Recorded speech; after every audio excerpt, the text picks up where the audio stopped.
ನಮಸ್ಕಾರ, ಕನ್ನಡ ಒನ್ನೆಗೆ ಸ್ವಾಗತ. ನಾನು ನಿಮ್ಮ ಭಾಗ್ಯನಾರಾಯಣ ಬೊಗ್ಗವರಪು. ಮೊದಲೆಲ್ಲ ಒಂದು ಕಾಲ ಇರ್ತಾ ಇತ್ತು. ಒಂದು ವಿಚಾರ ಚರ್ಚೆಗೆ ಬರಬೇಕಾದ್ರೆ, ಸುದ್ದಿ ಆಗಬೇಕಾದ್ರೆ ಅದನ್ನು ಆರ್ಥಿಕತೆಯ ಆಧಾರದ ಮೇಲೆ, ಅಂದರೆ ಯಾರು ಶ್ರೀಮಂತರು ಅವರ ಬಗ್ಗೆ ಸುದ್ದಿಗಳಾದರೆ ಎಲ್ಲ ಕಡೆ ಪ್ರಚಾರ ಆಗುತ್ತೆ, ಅದು ಸುದ್ದಿ ಆಗುತ್ತೆ, ಎಲ್ಲವೂ ಆಗುತ್ತೆ.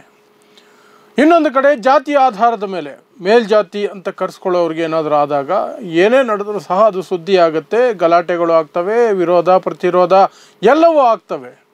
ಅದೇ ಬಡವರು ಅಥವಾ ಕೆಳಜಾತಿ ಅಂತ ಕರೆಸ್ಕೊಳ್ಳೋರ ಮೇಲೆ ಏನೇ ನಡೆದರೂ ಕೂಡ ಅವುಗಳನ್ನು ಹಾಗೆ ಮುಚ್ಚಿ ಹಾಕುವಂತಹ ಪ್ರಯತ್ನ ಮಾಡ್ತಿದ್ರು. ಈಗ ಅದಕ್ಕೆ ಹೊಸ ಸೇರ್ಪಡೆ ಅವೆರಡೂ ಇದೆ ಈಗ.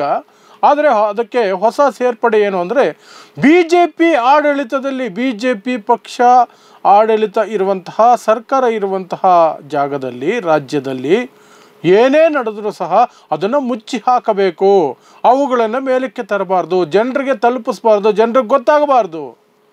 ಒಳ್ಳೆಯದಾದರೆ ಮಾತ್ರ 1ಕ್ಕೆ 2, 2ಕ್ಕೆ 4, 4ಕ್ಕೆ 8 ಮಾಡಿ ಅವುಗಳನ್ನು ಫುಲ್ ಬಿಲ್ಡಪ್ ಕೊಟ್ಬಿಟ್ಟು, ಅದು ಯಾರಿಂದಲಾದರೂ ಆಗಿರಲಿ ಒಳ್ಳೆಯದು, ಸಣ್ಣ ಒಳ್ಳೆಯದು, ಮೋದಿಯನ್ನು ಅದಕ್ಕೆ ಒಂದು ಏನಂತಾರೆ, ಅವರೇ ರೀಸನ್, ಅವರಿಂದನೇ ಆಗಿರೋದು ಅಂತ ಮಾಡೋದು. ಸಣ್ಣ ಪಂಚಾಯತ್ ಲೆವೆಲಲ್ಲಿ ಏನಾದರೂ ಆದರೂ ಸಹ ಮೋದಿಯಿಂದ ಆಗಿದ್ದು, ಮೋದಿ ಮ್ಯಾಜಿಕ್, ಮಾಸ್ಟರ್ ಸ್ಟ್ರೋಕ್ ಅಂತ. ಅದೇ ದುರ್ಘಟನೆಗಳಾದಾಗ, ಏನಾದರೂ ಕಹಿ ಘಟನೆಗಳು ನಡೆದಾಗ BJP ಆಡಳಿತ ಇದ್ದರೆ ಸದ್ದೆ ಮಾಡಲ್ಲ ಮಾಧ್ಯಮಗಳು. ಸತ್ತು ಹೋದಂಗೆ ಇರ್ತವೆ, ತಾವು ಬದುಕೇ ಇಲ್ಲ ಅನ್ನೋ ರೀತಿಯಲ್ಲಿ ಇರ್ತವೆ, ಸತ್ತು ಹೋದ ಹೆಣಗಳಾಗಿರ್ತವೆ ಈ ಮಾಧ್ಯಮಗಳು. ಅದಕ್ಕೆ ಅವುಗಳನ್ನು ನಾವು ಗೋಧಿ ಮಾಧ್ಯಮ ಅಂತ ಕರೆಯೋದು. ಇನ್ನು ಅದೇ ಕಾಂಗ್ರೆಸ್ ಪಕ್ಷದ ಆಡಳಿತ ಇರುವಂತಹ ರಾಜ್ಯ ಆದರೆ ದುರ್ಘಟನೆಗಳು ನಡೆದುಬಿಟ್ರೆ ಮುಗಿಯುತ್ತೆ ಕತೆ. ಅದನ್ನು ನೀವು ಮೊನ್ನೆ ಬೆಂಗಳೂರಲ್ಲಿ ನಡೆದಂತಹ ಸ್ಟ್ಯಾಂಪೀಡ್ ಸಂದರ್ಭದಲ್ಲಿ ನೋಡಿದ್ರೆ, ಹೌದು ಸರ್ಕಾರ ತಪ್ಪು ಮಾಡಿದೆ, ಅದನ್ನು ಪ್ರಶ್ನೆ ಮಾಡಬೇಕು. ಆದರೆ ಯಾವುದೇ ಸರ್ಕಾರ ಇದ್ರೂ ಪ್ರಶ್ನೆ ಮಾಡಬೇಕು, ತಟ್ಟಿ ಕೇಳಬೇಕು. ಬೆಂಗಳೂರಿನಲ್ಲಿ ನಡೆದಂತಹ ಕಾಲ್ತುಳಿತದ ಬಗ್ಗೆ ಚಿನ್ನಸ್ವಾಮಿ ಸ್ಟೇಡಿಯಂ ಬಳಿ ಕಾಂಗ್ರೆಸ್ ಸರ್ಕಾರವಾಗಿರಲಿ, ಯಾವುದೇ ಸರ್ಕಾರ, ಕಾಂಗ್ರೆಸ್ ಸರ್ಕಾರವನ್ನು ನಾವು ತಟ್ಟಿ ಕೇಳಿದ್ದೀವಿ. ನಾನು ಸ್ವತಃ ಕೇಳಿದ್ದೀನಿ, ಅದರ ತಪ್ಪುಗಳನ್ನು ಎತ್ತಿ ತೋರಿಸಿದ್ದೀನಿ. ಆದರೆ ಈಗ ಮಹಾರಾಷ್ಟ್ರದ ಪುಣೆಯಲ್ಲಿ ಒಂದು ಸೇತುವೆ ಕುಸಿತ ಆಗಿದೆ. ಸರಿಯಾದ ಸಾವಿನ ಸಂಖ್ಯೆಯನ್ನೂ ಪಡೆಕೊಳ್ಳಲಾರದಂತಹ ಸ್ಥಿತಿಯಲ್ಲಿ ಮಾಧ್ಯಮಗಳಿದ್ದಾವೆ. 4 ಅಂತಾರೆ, 6 ಅಂತಾರೆ, 8 ಅಂತಾರೆ. ಒಟ್ಟಿನಲ್ಲಿ ಈಗ ಆರಂಭದಲ್ಲಿ 8, 6 ಇದ್ದಿದ್ದು ಈಗ 4ಕ್ಕೆ ಬಂದು ಕೂತಿದೆ. ಅದೂ ಸಹ ಒತ್ತಾಯದ ಮೇರೆಗೆ ಕೊಡಲಾಗಿದೆ ಸಂಖ್ಯೆಯನ್ನು. ಪ್ಲಸ್ ಸುಮಾರು 40 ಜನ ನದಿಗೆ ಬಿದ್ದಿದ್ರು. ಅವರನ್ನು NDRF ಅಥವಾ ಸ್ಥಳೀಯ ರಕ್ಷಣಾ ಪಡೆ ರಕ್ಷಣೆ ಮಾಡಿದೆ, 39ರಿಂದ 40 ಜನರನ್ನು ಅಂತ ಹೇಳಲಾಗ್ತಿದೆ. ಅದನ್ನು ಸಹ ನಿಧಾನಕ್ಕೆ ಒಂದೊಂದಾಗಿ ಹೇಳ್ಕೊಂಡು ಬರ್ತಿದೆ. ಇದರ ನಡುವೆ ಆ ಸೇತುವೆ ಯಾಕೆ ಕುಸಿತು, ಆ ಸೇತುವೆಯನ್ನು ಇನ್ನೂ ಯಾಕೆ ಬಳಸ್ತಿದ್ದಾರೆ, 100 ವರ್ಷ ಹಳೆಯ ಸೇತುವೆಯನ್ನು, ಬ್ರಿಟಿಷರ ಕಾಲದ ಸೇತುವೆಯನ್ನು ಇನ್ನೂ ಯಾಕೆ ಬಳಸ್ತಿದ್ದಾರೆ? ಬಳಸಬಾರ್ದಿತ್ತು, ಬಳಸಬೇಡಿ ಅಂತ ಒಂದು ಬೋರ್ಡ್ ಹಾಕಿ ಸರ್ಕಾರ ಜವಾಬ್ದಾರಿಯಿಂದ ನುಣಿಸ್ಕೊಂಡು ಪಕ್ಕಕ್ಕೆ ಹೋಗಿದೆ. ಆ ಬೋರ್ಡ್ ಎಷ್ಟು ಸಣ್ಣದಾಗಿ ಎಷ್ಟು ದೂರದಲ್ಲಿತ್ತು ಅಂದರೆ, ಆ ಬ್ರಿಡ್ಜಿಗೂ ಅದಕ್ಕೂ ಸಂಬಂಧವೇ ಇಲ್ಲ ಅನ್ನೋ ರೀತಿಯಲ್ಲಿ ಎಲ್ಲೋ ಒಂದು ಕಡೆ ಬಿದ್ದಿತ್ತು. ಅದನ್ನು ಸಹ ಸರ್ಕಾರ ಹಾಕಿರಲಿಲ್ಲ, ಸ್ಥಳೀಯರು ಹಾಕಿದ್ರು ಅನ್ನುವಂತಹ ಸುದ್ದಿಗಳು ಬರ್ತಾ ಇದೆ, ಈ ಸೇತುವೆಯನ್ನು ಬಳಸಬೇಡಿ ಅಂತ. ಅಷ್ಟಕ್ಕೂ ಏನು ಕಂಪ್ಲೀಟ್ ವಿವರಗಳು, ಯಾವುದಿದು ಘಟನೆ ಅಂದರೆ, ಮೊನ್ನೆ ಭಾನುವಾರ ಮಧ್ಯಾಹ್ನ ಮಳೆ ಜೋರಿದೆ ಮಹಾರಾಷ್ಟ್ರದಲ್ಲಿ, ಪುಣೆಯ ಆಸ್ಪಾಸ್ನಲ್ಲಿಯೂ ಸಹ ಮಳೆ ಇದೆ. ಹಾಗಾಗಿ ನದಿ, ಇಂದ್ರಾಯಣಿ ನದಿ ಅನ್ನುವಂತಹ ನದಿ ಉಕ್ಕಿ ಹರಿತಾ ಇದೆ. ನೀರು ಹರಿಯೋದನ್ನು, ನೀರು ಮೇಲಿಂದ ಧುಮುಕ್ಕಿರೋದನ್ನು ಜನ ಆಹ್ಲಾದಿಸ್ತಾರೆ, ಆನಂದಿಸ್ತಾರೆ, ಆ ಜಾಗಕ್ಕೆ ಹೋಗ್ತಾರೆ. ವಾಟರ್ ಫಾಲ್ಸ್ ಅಂತಲೋ ಇನ್ನೇನೋ ಅಂತಲೋ ನೋಡೋದಕ್ಕೆ ಅಂತ ಪ್ರೇಕ್ಷಕರಾಗಿ ಹೋಗ್ತಾರೆ, ಪ್ರವಾಸಿಗರು ಹೋಗ್ತಾರೆ. ಅದೇ ರೀತಿ ಮೊನ್ನೆ ಇಂದ್ರಾಯಣಿ ನದಿ ಉಕ್ಕಿ ಹರಿತಾ ಇದೆ, ಅದರ ಮೇಲೆ ಒಂದು ಸೇತುವೆ ಇದೆ. ಮನುಷ್ಯರು ನಡೆದುಕೊಂಡು ಹೋಗೋದಕ್ಕೆ ಇರೋ ಸೇತುವೆ, ಆದರೆ ವರ್ಷಗಳಿಂದ, ದಶಕಗಳಿಂದ ಆ ಸೇತುವೆಯನ್ನು 2 ವೀಲರ್ಸ್ಗೂ ಸಹ ಬಳಸಲಾಗ್ತಿದೆ. ಇವತ್ತು ಸಹ ಬಳಸಿತ್ತು. ಯಾವತ್ತು ದುರ್ಘಟನೆ ನಡೆದಂತಹ ದಿನವೂ, ಕುಸಿತದ ದಿನವೂ ಸಹ ಅದನ್ನು ಬಳಸಲಾಗ್ತಿತ್ತು.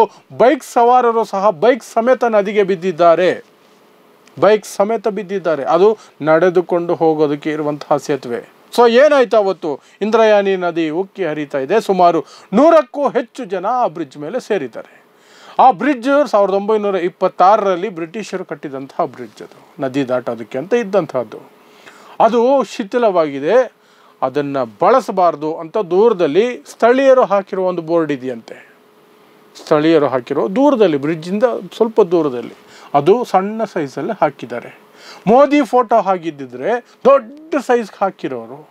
ಇದು ಸಾಮಾನ್ಯ ಜನರ ಜೀವ ಅಲ್ವಾ, ಸೊ ನೋ ಪ್ರಾಬ್ಲಮ್, ಸಣ್ಣದಾಗಿ ಹಾಕ್ಕೊಂಡಿದ್ದಾರೆ. ಹಾಕ್ಕೊಂಡಿರೋದು ಮಾತ್ರ ಸಾಕ, ಹೋಗಲಿ ಬ್ರಿಡ್ಜಿಗೆ ಅಲ್ಲೊಂದು ಬೋರ್ಡ್ ಹಾಕಿದ್ದಾರೆ, ಇದನ್ನು ಬಳಸಬೇಡಿ, ಶಿಥಿಲ ಆಗಿದೆ, ಯಾವಾಗ ಬೇಕಾದ್ರೂ ಕುಸಿಯುತ್ತೆ ಅಂತ. ಅದರ ಜೊತೆಗೆ ಆ ಬ್ರಿಡ್ಜ್ ಮೇಲೆ ಯಾರು ಬರೆದಿರೋ ಥರ ತಡೆಗೋಡೆನೋ ಅಥವಾ ಏನೋ ಒಂದು ಮುಳ್ಳು ತಂತಿನೋ ಏನೋ ಒಂದು ಹಾಕಬೇಕಲ್ಲ, ಏನೂ ಹಾಕಿಲ್ಲ. ಒಂದು ಸಣ್ಣ ಬೋರ್ಡನ್ನು ಎತ್ತು ಹಾಕಿ ಬಿಟ್ಟುಬಿಟ್ಟಿದ್ದಾರೆ. ಮುಂದಕ್ಕೆ ಬರ್ತೀನಿ, ಈ ಬ್ರಿಡ್ಜಿನ ಕುರಿತಾಗಿ ಏನು ನಡೀತಾ ಇದೆ, ಸುಮಾರು ಕೋಟ್ಯಾಂತರ ರೂಪಾಯಿ ಲೆಕ್ಕಾಚಾರದಲ್ಲಿ ಏನು ನಡೀತಾ ಇದೆ ಅನ್ನುವಂಥದ್ದನ್ನು ಹೇಳ್ತೀನಿ. ಸೊ ಆ ಬ್ರಿಡ್ಜ್ ಮೇಲೆ 100 ಜನ ಬಂದು ನಿಂತ್ಕೊಂಡ್ರು ಒಟ್ಟಿಗೆ. ಏನಕ್ಕೆ? ಆ ಇಂದ್ರಾಯಣಿ ನದಿಯನ್ನು ಉಕ್ಕಿ ಹರಿಯೋದನ್ನು ನೋಡೋದಕ್ಕೆ, ರಂಜಿಸೋದಕ್ಕೆ. ಅದು ಪ್ರವಾಸಿಗರ ಮಾಮೂಲಿ.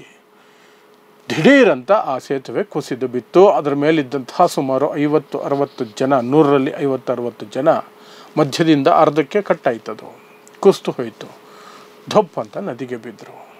4 ಜನ ತೀರು ಹೋಗಿದ್ದಾರೆ ಅಂತ ಮಹಾರಾಷ್ಟ್ರ ಸರ್ಕಾರ ಈಗ ಹೇಳ್ತಿದೆ. ಆರಂಭದಲ್ಲಿ ಅದು 6 ಅಂತ ಬರ್ತಿತ್ತು, 8 ಅಂತಲೂ ಸಹ ಬರ್ತಿತ್ತು. ಅನಂತರ ಹೇಳ್ತು ಇಲ್ಲ 4 ಜನ ತೀರು ಹೋಗಿದ್ರು. ಮಿಕ್ಕ ಸುಮಾರು 39 ಜನ ಏನಲ್ಲಿ ಬಿದ್ದಿದ್ರು ಅವರನ್ನು ರಕ್ಷಣೆ ಮಾಡಿದ್ದೀವಿ.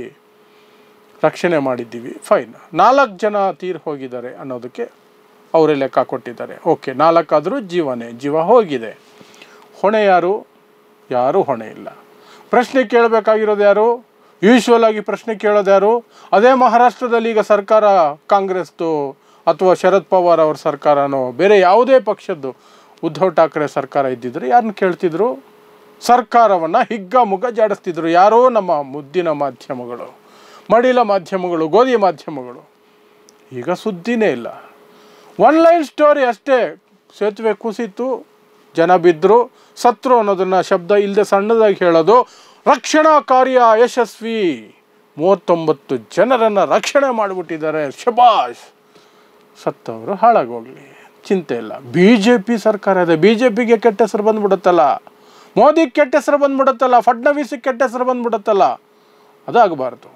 ಇಷ್ಟಕ್ಕೂ ಪುಣೆ ಅಲ್ಲಿ ಇನ್ಚಾರ್ಜ್ ಮಿನಿಸ್ಟ್ರು, ಉಪಮುಖ್ಯಮಂತ್ರಿ ಅಜಿತ್ ಪವಾರ್ ಇನ್ಚಾರ್ಜ್ ಮಿನಿಸ್ಟ್ರು ಆ ಡಿಸ್ಟ್ರಿಕ್ಟ್ಗೆ, ಪುಣೆಗೆ. ಅವರ ಮೇಲಾದರೂ ಅಟ್ಲೀಸ್ಟ್ ಏನೋ ಒಂದು ಬರಬೇಕಲ್ಲ. ಏನೂ ಇಲ್ಲ, ಯಾವ ಹೊಣೆಗಾರಿಕೆನೂ ಇಲ್ಲ. ಜನ ಅವರ ತೆವಲಿಗೆ ಹೋದರೂ ಸತ್ರು, ನಾವೇನು ಮಾಡೋಕ್ಕಾಗತ್ತೆ ಅನ್ನೋ ರೀತಿಯಲ್ಲಿ ಮಹಾರಾಷ್ಟ್ರ ಸರ್ಕಾರ ಕೂತ್ಕೊಂಡಿದೆ. ಯಾರಪ್ಪನ ದುಡ್ಡು? ಪರಿಹಾರ ಘೋಷಣೆ 5 ಲಕ್ಷ ಕೊಡ್ತೀವಿ, 10 ಲಕ್ಷ ಕೊಡ್ತೀವಿ ಜೀವಕ್ಕೆ, ಅಷ್ಟೇ. ಸತ್ತರೆ ದುಡ್ಡು ಕೊಡ್ತೀವಿ, ನಮ್ಮ ಮೇಲೆ ಏನೂ ಒಪ್ಪದ ಇರಬಾರ್ದು. ಈಗ ಅಲ್ಲಿ ಬರುವಂತಹ ಪ್ರಶ್ನೆಗಳು, ಆ ಸೇತುವೆ ಬಳಕೆಗೆ ಯೋಗ್ಯ ಅಲ್ಲ ಅಂದ ಮೇಲೆ ಅದರ ಮೇಲೆ ಹೋಗದೇ ಇರೋ ಹಾಗೆ ತಡೆಗೋಡೆಯನ್ನು, ಮುಳ್ಳು ತಂತಿಯನ್ನು, ಇನ್ನೇನೋ ಹಾಕಬೇಕಿತ್ತಲ್ಲ, ಯಾಕೆ ಹಾಕಲಿಲ್ಲ? ಅಲ್ಲೊಂದು ಬೋರ್ಡ್ ನೆಟ್ಟಿದ್ದಾರೆ ದೂರದಲ್ಲಿ ಸಣ್ಣದಾಗಿ. ಅದು ಸ್ಥಳೀಯರು ಹೇಳ್ತಾರೆ ನಾವು ಹಾಕಿರೋದು ಆ ಬೋರ್ಡು, ಸರ್ಕಾರ ಹಾಕಿದ್ದಲ್ಲ ಅಂತ. ಸರಿ, ಸರ್ಕಾರನೇ ಹಾಕಿದೆ ಅಂತ ಅಂದ್ಕೊಂಡ್ರು ಸಹ ಅಷ್ಟು ಸಣ್ಣ ಬೋರ್ಡು ಅಷ್ಟು ದೂರದಲ್ಲಿ ಯಾಕೆ ಹಾಕಿದಿರಿ? ಬ್ರಿಡ್ಜಿಗೆ ಅಡ್ಡಲಾಗಿ ಅದನ್ನು ಇಡ್ಬೋದಾಗಿತ್ತಲ್ಲ, ಬ್ರಿಡ್ಜ್ ಮೇಲೇ ದೊಡ್ಡದಾಗಿ ಹಾಕ್ಬೋದಾಗಿತ್ತಲ್ಲ, ಇದು ಶಿಥಿಲವಾಗಿದೆ ಅಂತ. ಇಷ್ಟೆಲ್ಲ ಯಾಕೆ ಮುಚ್ಚಿಬಿಡ್ಬೋದಾಗಿತ್ತಲ್ಲ, ಯಾರು ಎಂಟ್ರಿ ಆಗದೇ ಇರೋ ರೀತಿಯಲ್ಲಿ ಮುಚ್ಚಿಲ್ಲ. ಇನ್ನೊಂದು ಮಜಾ ಏನು ಅಂದರೆ, ಈ ಬ್ರಿಡ್ಜನ್ನು ಹೊಡೆದು ಹಾಕೋದಕ್ಕೆ ಟೆಂಡರ್ ಪಾಸ್ ಆಗಿದೆ, ಅದೊಂದು ಕಂಪನಿಗೆ ಅಲಾಟು ಆಗಿದೆ. ದುಡ್ಡು ರಿಲೀಸ್ ಆಗಿದೆಯೇನೋ ಗೊತ್ತಿಲ್ಲ, ಅದರ ಬಗ್ಗೆ ಮಾಹಿತಿ ಇಲ್ಲ. ಹೊಡೆದು ಹಾಕೋದಕ್ಕೆ ಅಲಾಟ್ ಆಗಿ 1-1.5 ತಿಂಗಳಾಗಿದೆ, ಅದನ್ನು ಹೊಡೆದು ಹಾಕಿಲ್ಲ, ಹಾಗೆ ಬಿಟ್ಟಿದ್ದಾರೆ. ಅದನ್ನು ಹೊಸದಾಗಿ ನಿರ್ಮಿಸೋದಕ್ಕೂ 500 ಕೋಟಿ ರೂಪಾಯಿ ಮೀಸಲಿಡಲಾಗಿದೆ. ಟೆಂಡರು ಪಾಸ್ ಆಗಿದೆ, ಎಲ್ಲವೂ ಆಗಿದೆ. ಏನು ದುಡ್ಡು ಮಾಡೋದಕ್ಕೆ, ದುಡ್ಡು ಕೊಡೋದಕ್ಕೆ ಏನೇನಾಗಬೇಕೋ ಅದೆಲ್ಲ ಆಗಿದೆ. ಆದರೆ ಬ್ರಿಡ್ಜಿಗೆ ಏನಾಗಬೇಕು ಅದು ಆಗಿಲ್ಲ. ಹೊಡೆದು ಹಾಕಬೇಕಾಗಿತ್ತು, ಹೊಡೆದು ಹಾಕಿಲ್ಲ. ಹೊಸ ಬ್ರಿಡ್ಜ್ ಕಟ್ಟಬೇಕಾಗಿತ್ತು, ಕಟ್ಟೋದು ಆರಂಭಿಸಿಲ್ಲ. ಅಟ್ಲೀಸ್ಟ್ ಅದಕ್ಕೆ ಯಾರೂ ಹೋಗದೇ ಇರೋ ರೀತಿ ಅಡ್ಡ ಏನಾದರೂ ಇಡೋದು, ಇನ್ನೇನೋ ಮಾಡೋದು. ಅಥವಾ ಭಾನುವಾರ ಆದರೆ ಅಷ್ಟು ಜನ ಬರ್ತಿದ್ದಾರೆ, ಏನಾದರೂ ಅಡ್ಡ ಇತ್ತು ಕಿತ್ತು ಬಿಸಾಕ್ತಾರೆ ಅನ್ನೋದಾದರೆ ಭಾನುವಾರ ಅದು ಅಲ್ಲಿ ಒಂದಷ್ಟು ಪೊಲೀಸ್ ಹಾಕಬೇಕಲ್ವ, ಒಬ್ಬ ಕಾನ್ಸ್ಟೇಬಲ್ ಆದರೂ ಹಾಕಬೇಕಲ್ವ, ಯಾರನ್ನೂ ಬಿಡಬಾರ್ದು ಅಂತ. ಏನೂ ಇಲ್ಲ, ಓಪನ್ ಆಗಿತ್ತು ಯಥಾ ಪ್ರಕಾರ. ಪ್ರತಿದಿನ ಹೋಗೋಗ್ಯಾರೆ ಜನ ಹೋದರು. ಕೆಲವರು ಬೈಕಲ್ಲೂ ಓಡಾಡ್ತಿದ್ರು ಆ ಕಡೆ ಈ ಕಡೆಗೆ. ಬೈಕ್ ಸಮೇತ ಕೂಡ ಒಂದು 4-5 ಜನ ಬಿದ್ದಿದ್ದಾರೆ, ಬೈಕ್ ಸಮೇತ ಬಿದ್ದಿದ್ದಾರೆ. ಸೊ ಇದು ಮಹಾರಾಷ್ಟ್ರದಲ್ಲಿ ನಡೆದಿರುವಂತಹ ಘಟನೆ. ಬಟ್ ನಮ್ಮ ಮಾಧ್ಯಮಗಳು ಸಂಪೂರ್ಣವಾಗಿ ಮೌನ. BJP ಸರ್ಕಾರ ಇರೋದರಿಂದ ಮಾತೇ ಬರೋದಿಲ್ಲ. ಅದೇ ಕಾಂಗ್ರೆಸ್ ಸರ್ಕಾರ ಇದ್ದಿದ್ದರೆ ಜನರ ಪರವಾಗಿ ಧ್ವನಿಯಾಗಿರೋರು ಮಾಧ್ಯಮಗಳು ಈಗ ಸತ್ತು ಹೋಗಿದ್ದಾವೆ. ಇನ್ನೊಂದು ಕಡೆ ಸರ್ಕಾರದ ಯಾವ ಹೊಣೆಗಾರಿಕೆನೂ ಇಲ್ಲ. ಮುಖ್ಯಮಂತ್ರಿದು ಹೊಣೆ ಇಲ್ಲ, ಉಪಮುಖ್ಯಮಂತ್ರಿ, ಜಿಲ್ಲಾ ಮಂತ್ರಿ ಅಲ್ಲಿ ಅವರೇ ಜಿಲ್ಲಾ ಮಂತ್ರಿ, ಅವರೇ ಉಪಮುಖ್ಯಮಂತ್ರಿ ಅಜಿತ್ ಪವಾರ್, ಅವ್ರ ಮೇಲೆ ಯಾವುದೇ ಇಲ್ಲ, ದೇವೇಂದ್ರ ಫಡ್ನವೀಸ್ ಮೇಲೂ ಯಾವುದೂ ಇಲ್ಲ, ಯಾರ ಮೇಲೆ ಯಾವ ಹೊಣೆನೂ ಇಲ್ಲ. ಅವ್ರ ಹಣೆ ಬರಹ, ಅವ್ರ ಆಯಸ್ಸು ಮುಗೀತು, ಸತ್ತೋದ್ರು ಅಷ್ಟೇ. ಸಿಂಪಲ್. ಜನ ಒಪ್ಪಲೇಬೇಕು ಅಷ್ಟೇ. ನೋಡ್ತಾ ಇರಿ ಸಮಾಜಕ್ಕಾಗಿ ಕನ್ನಡ 1 ನ್ಯೂಸ್. ನಮಸ್ಕಾರ.